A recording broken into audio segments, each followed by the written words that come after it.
Dr. Ewen Cameron was president of the American and Canadian Psychiatric Associations. He ran the Allen Memorial Institute, which was founded in 1943 with funds from the Rockefeller Foundation. Nazi paperclip scientists made their way into the CIA and military-sponsored mind control programs here in the United States and Canada. Some of these scientists were friends of Dr. Cameron. Money for Dr. Cameron's operation came from the CIA and was funneled through the Cornell Society for the Investigation of Human Ecology. The systematic annihilation or depatterning of a subject's mind and memory was accomplished with overdoses of LSD, barbiturate sleep for 65 days at a stretch, and electroshock therapy at 75 times the recommended dosage.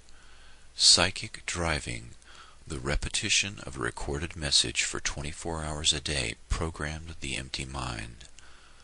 The Canadian government settled a class action lawsuit by 250 former patients of Dr. Cameron decades later, but no person or institution has ever been disciplined or punished for these activities.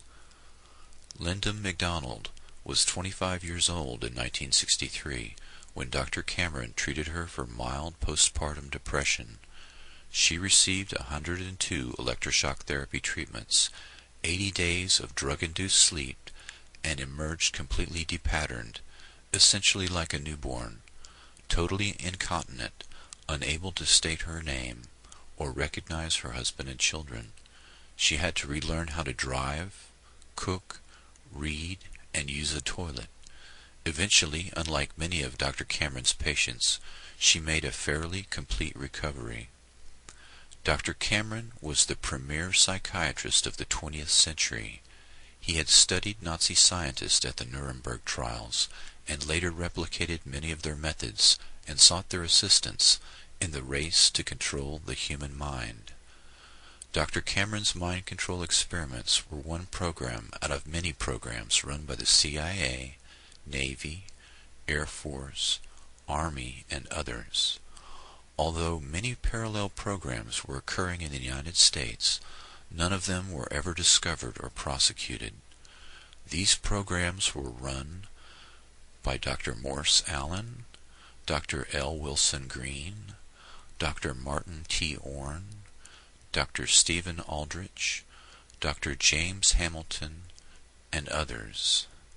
These American and foreign-born programmers were supervised by Dr. Sidney Gottlieb, who was in turn supervised by Richard Helms and the director of the CIA, Allen Dulles.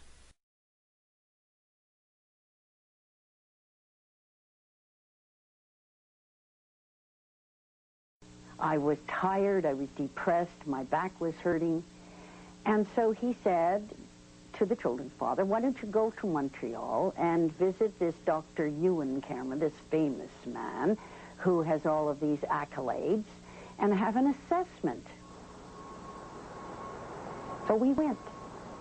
My medical file even says that I took my guitar with me. And that was the end of my life.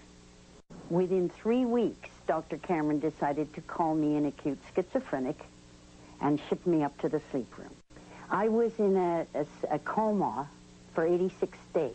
86 days of unbroken sleep. Yeah. Total comatose state. I had to be toilet trained. I was a vegetable. I had no identity. I had no memory. I'd never existed in the world before. Like a baby. Just like a baby that has to be toilet trained. Pictures, and I know who that is, who they are, but I don't remember them as my children at all. I mean, I know that they came from my body, but there's no, that's all. I don't know, and that's because I was told that. So these are my children. I'm stubborn, too. It got to the point where every time, whether it was John Crosby or Raina Titian or then the Honorable Kim Campbell, it got to be, you guys, we're gonna stay alive. And I said that to Brian Mulrooney, too. If you think I'm going away, you've got another thing coming. I'm not going to go away. I finally discovered...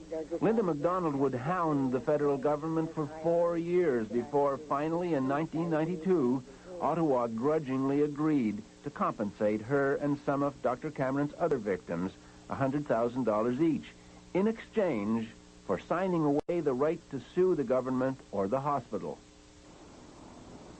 But it was an ambiguous victory.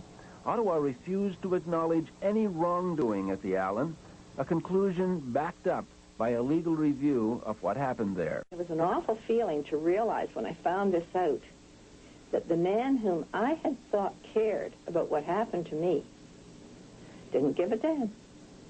I was a fly, just a fly.